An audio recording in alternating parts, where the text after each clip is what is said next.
All right, so let's talk about human galactics, extraterrestrial humans that are out there. I do have a longer video and some other videos about them in more depth and the experiences in my library, but this is just kind of an overview for those of you who aren't aware of some of that information, in a smaller chunk. So there are billions of humans out there, far more than you can probably imagine, probably hundreds of billions, if not more. Humans, we have lived on this earth longer than we are led to believe, and we have advanced as a society far more than we are led to believe. Um, there have I don't know if humans originated here necessarily. I mean, some people will say they originated here and the DNA was altered here. I'm not sure if that's the entire story because I don't know the whole galactic history, but I do know that there are many, many humans, and the storyline that always resonated with me, and that I know to this day has a portion of truth to it, is the Stargate movies. The Stargate movies where they open stargates and they walk through to other worlds where they find humans have been populated there from Earth. Now, in galactic experiences, on a lot of experiences that people have, they talk about beings coming, taking, semen, eggs, those types of things, taking them up to ships, showing them their children, their galactic children, like children that are human but not here. And I've met beings too who seed worlds, who go around seeding worlds, taking, they go, oh, I like the humans on Earth, and let's take a couple of them and go over here and drop them here and seed a world with their kind. I don't feel it's usually in the way of like, hey, let's just take them. I feel it's a lot of uh, getting the DNA and in like cloning and in those types of scenarios. Live births. I've heard stories of people actually having kids, but then not coming to term because something comes and takes the kid and goes off, and they're like, what is going on with that? And usually the answer is they're seeding a world. They're taking them to a new world to seed a world with humans. So there are billions of them. I've met them in various stages of evolution. There are some that are in cataclysms. They're living in on planets that have like ice ages and massive volcanic activity and these other things. One of the ones I met was named Ronan. He's a human who's living in, essentially it's a bunker that's built into a cliff, and the world is covered, or at least the area that he's in is covered in very deep glacial snow and ice. And so they have these like uh, exits where they can go out and kind of see the world, but they're covered in the standard kind of like Inuit Eskimo wear that you would have, like furs around the edges and real wrapped up tight, big thick coats and all that. Very cold. I traveled there once in astrally and could feel the cold translate to my body through the experience, and it's extremely cold to where they can't stay outside very long. So they live kind of underground in a sense, because it's not underground because the world's covered in ice and snow, but it's under the ice and snow. And they have a small population where they survive in these essentially old buildings that have technology that cannot be maintained anymore. It'd be kind of like if I don't know of a good area to describe it as, but say New York City, say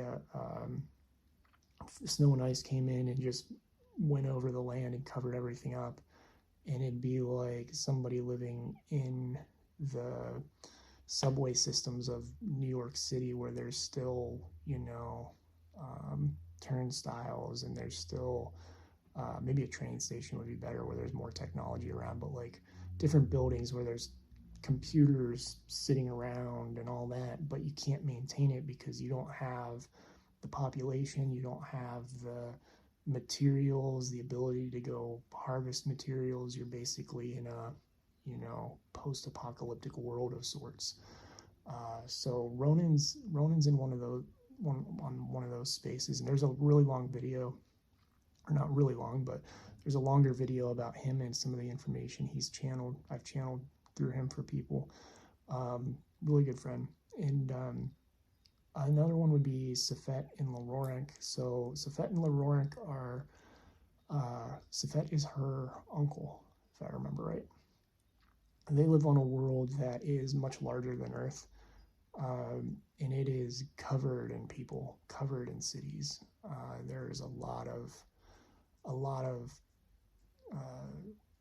you know, more advanced society on this world, to the point that they have space travel, and they have the sense they've given me is they've had moons or moon-like objects, and they've blown them apart,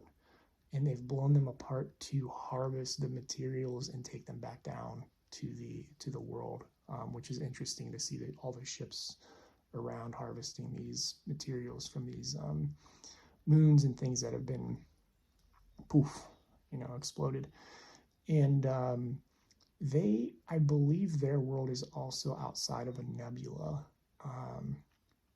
I know the one Arcturian world is that I've visited is outside of nebula, and I think Safet's world is the second one, where it's like if you had a nebula of gas and you were close enough that you could see it in the sky, and there's enough color that the color actually affects the like reflection of the planet, and gives it like a purple hue of sorts because of the reflection of the purple nebula in the distance. So Safet is a very conscious human on that world. He is one that I've talked about when I do talks about technology, because when I first met him, I was pulled energetically.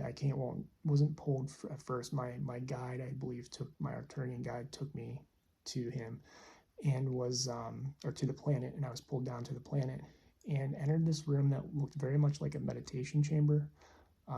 Big windows, beautiful windows. Nothing in the room, almost nothing. There might have been like a little stand or something, and big circular designs on the floor, which a lot of these meditation rooms have these big ornate circles and mandalas and different things like on the ground, even other galactics, non-humans. And so I come down and I see a man standing there, and he's very stiff, very military, very I don't know what words to come to mind other than like very stiff, very, you know, military-esque leader, commander energy. And I looked at him, and he had a device in his head, and I felt his energy. I was like, wait, you're not the one that brought me here. And he could understand me. He saw me, and I went, how can you see me? Because I also could feel that he was not consciously aware in that the way that I am and these other beings are. And so he looks at me and he taps his, it was like a Bluetooth headset almost, and starts telling me they have technology for people who are not vibrationally aware.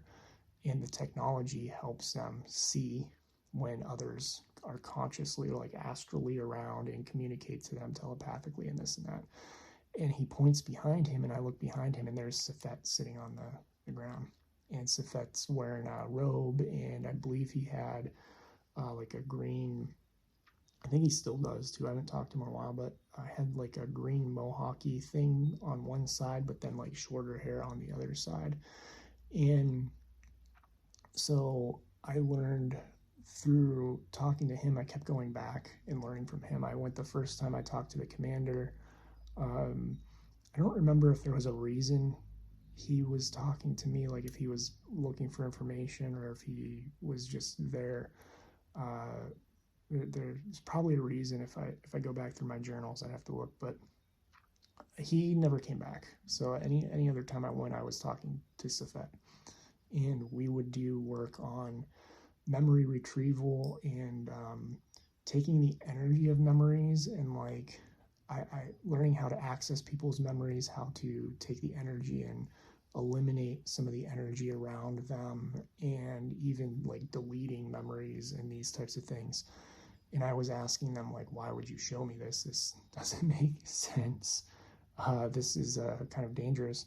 And it was because I was heart-centered and able to know how to do some of these things without, they knew I wasn't going to use them for malicious capacity. So I worked with him a lot on that. And then Aurora came, and she was a younger girl, teenager, and it was very secretive when she was there, because it was almost like their society's kind of like our society now, only more advanced technologically, where there's a split. There's a split where there's people who are conscious, and the conscious people are often like more somewhat in a monk-like state to some degree, and there are people who are more, let's do 3D stuff, stay in the 3D world. And her parents did not like her uncle teaching her conscious things. So that was interesting to meet her, because she was full of questions, and like a curious teenager is. And it was also like waking up, helping people on another planet wake up too, when there was a part of the population that didn't want that, which is exactly what's going on here as well. So then there was another human named Pedlola. I don't know if that's how you pronounce his name. The letters are like, it's all consonants and things. It's like hard for me to pronounce, but Pedlola, I believe, with the spelling. And he's on Mars. That was interesting because I went with my Arcturian guide to Mars one time and was sitting outside of it, and he goes, just feel. And I felt the pull down. And we followed to where I felt pulled to, and we're standing on a kind of like a gangway, like a there's an actual word for them, but they're like, paths that are over from like one side of the room to the other, but they're lifted and they go over the open areas of the building. Like they're not actually a hall or anything. There's rails and that, and there were those everywhere along the sides, and a big dome. There was like a dome-like structure in the ceiling, and tons of people. And I talked to my Arcturian guy. I'm like, what the heck? Why are there people here? Always had thoughts there were, but why are they here? And one of them saw me, and I was like, holy crap, one of them saw me and like talked to me. And my Arcturian guide says, you'll talk to them more. And I ended up talking to them more. This is just meant to be a primer on humans. I'm already 3 minutes over on the time. So thank you for watching. There are more videos on them if you go through my other libraries, and I'll talk about more of them on social media and stuff too.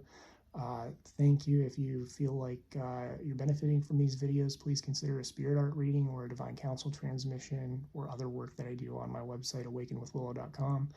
Thank you all. Grateful for each and every one of you. Love you all.